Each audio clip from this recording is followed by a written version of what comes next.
சிறகடிக்க ஆசை சீரியல்ல இந்த வாரம் இந்த விஜயாவும் சிந்தாமணியும் சேர்ந்துக்கிட்டு அடுத்த சதி திட்டத்துல ஈடுபட்டுட்டாங்க. எப்படியாச்சும் மீனாவையும் முத்துவையும் இந்த வீட்டை விட்டு கிளப்பணும் அப்படிங்கிறது தானே திட்டம். ஸோ இப்ப என்ன நடக்குது, வீட்டுல பூஜை பண்ணணும் அப்படின்னு விஜயா சொல்லிக்கிட்டு இருந்துச்சு இல்லையா. ஸோ இப்ப சாமியாரையும் இந்த சிந்தாமணியை ரெடி பண்ணிடுச்சு.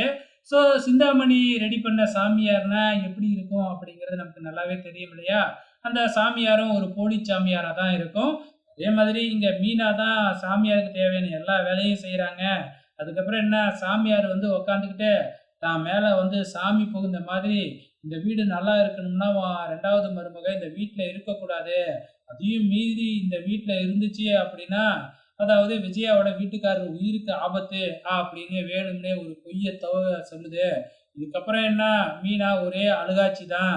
ஸோ இந்த சாமியார் ஒரு போலி சாமியார் அப்படிங்கிறத முத்து சீக்கிரத்துல கண்டுபிடிக்கிற மாதிரி நமக்கு காமிப்பாங்க. அதுக்கப்புறம் என்ன, அடிச்சு மிரட்டி கேட்டதுக்கு அப்புறம் உண்மை வெளியே வரும். ஸோ இதுதான் நடக்கும். பொறுத்திருந்து பார்க்கலாம்.